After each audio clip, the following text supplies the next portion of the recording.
Basahin ko na lang ito, kapatid, ha, sinasabi dito. Closing prescription. Let me borrow the words of John the Revelator.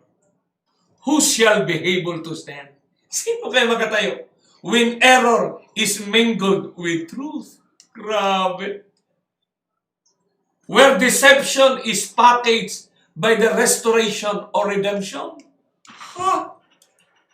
Ang deception, kapatid, pinhackage siya. Pinhackage siya ng restoration or redemption. Where promise of new earth is overshadowed by the working wonders of new world. Millennial development goal. Ang ganda. It's a new world. A whole new world. A new fantastic point of view. What a beautiful song. An inspirational song of our generation. Without Christ's closing prescription, who among the remnants, sino kaya sa mga remnants na nag-claim, can live undefiled? According to Revelation, undefiled by the wondrous programs and projects of the enemy, which are integrative to our church basic missionary objectives and activities. Ano yung ating basic missionary objectives? Reaching people, helping people, feeding people. Yung kanilang movement. God's closing prescription. Who can resist the fornicating nobles? It's a noble, it's a good program. And can get out from the entrapping system of human developmental programs and projects that basically provided our fundamental needs. Oh, grabe! Ano yung needs natin, kapatid? Food, clothing, shelter, education, health, work. Yun ang ating fundamental needs. So paano ipasok doon yung fornicating noble? Without Christ's closing prescription, who can identify the light against a light? Think about it. Satan transformed as an angel of light. 2 Corinthians 11:14. So the issue of the last movement, the last phase, the last scene of the story of redemption is not about between black against white. It's not about religious music against secular music. Doing missionary work or not doing missionary work. The issue of the last phase is white against white, my beloved friends. Kaya dito sa ating henerasyon, napakabait, binigyan tayo ng closing prescription. Isang prescription na gagamot sa galaw ng kaaway, kasi it is written in Isaiah 14:13 and 14 na si Satanas, si Lucifer, sabi niya, I will be like the Most High. So i-imitate niya in perfect imitation. Napakahirap na kalagayan, kapatid, sa atin kung yung ginagawa niya na imitation. Kaya sinabi ng testimonies, isang author sa volume 5, 294, sinabi niya, the enemy is preparing for his last campaign against the church. And when he makes another advance move, many will not recognize him as their enemy. That old serpent. But they will consider him a friend who is doing a good work. My beloved friends around the world, friends, ministers, pastors, theologians, academicians, let us settle into one fundamental truth of our time. Biblical fundamental truth. Satan is doing good work today.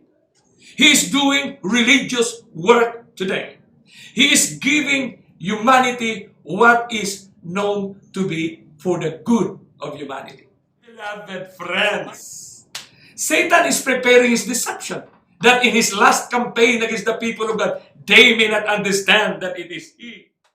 God specifies a particular message of our time. What a wonderful statement. Satan is preparing his deception that in his last campaign against the people of God, they may not understand that it is He. Di na natin maintindihan na siya na pala yun. Diba? Na mayroon tayong mga growing in grace. Kasi yun ang healing. The final bridge for all of us. Kailangan natin maramdaman. Kailangan natin magkaroon tayo ng space of our heart. Space sa ating mga puso na we really need Christ's grace. We really need Christ's knowledge intended for us, the last generation. Sipin mo ang knowledge na yan, kapatid. No? Yan ang maghatid sa atin. Physical niya i-engage. Mabigat ito. Kung ano man ang relihiyon natin, kung sino man mga pastors man.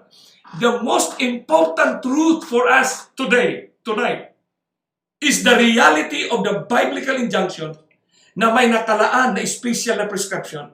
Na si Kristo mismo, siya mismo, physical, na naghatid ng mensahe. Ini-engage niya physically. Nagpakita siya physically. Kay Daniel sa river at Oletinigil, sa 4 na disipulo, at kay John the Revelator, umakyat na sa langit after 40 days of his resurrection, bumalik siya para lang i-engage kay John. Tapos mayroon pang nakaset up na 1 to 7. Ibig sabihin, it is a numbered time na mayroon ng corresponding na we cannot be lost. Hindi na tayo magtanong na saan na ba tayo ngayon? Ano ba? Matagal pa ba? Malapit na ba? Ano ba yun? But grow in grace and in the knowledge of our Lord and Savior. But grow in grace and in the knowledge of our Lord and Savior, Jesus Christ. Bakit sinabi grow in grace and in the knowledge of our Lord? Pero may kadugtong and Savior. Ano yung knowledge? The knowledge of saving work of Christ. Ano yung saving work ni Christ sa atin ngayon? Saving work niya na active siya ngayon. Kinommunicate niya yung mga paraan. Kinommunicate niya sa atin. Kinomfort niya tayo na ang kanyang mga closing prescription, yun ang mag-preserve sa ating buhay. Yan ang mag-protect ng ating buhay. Because God knows our need. Alam niya, kapatid, no amount of virus that can destroy His people as long that we abide in His Word. Kagusto ng Panginoon na buhay tayo. Kasi buhay siya, physical, in-engage niyang mensahe. Kasi ang makakita sa katuparan, ang makakita sa mga kaganapan, sa mga binibigkas ni Kristo ng mga salita, sila rin ang mga henerasyon, sila rin ang mga tao na buhay, physical, na sasalubong sa Panginoon ng physical ng kanyang pagdating.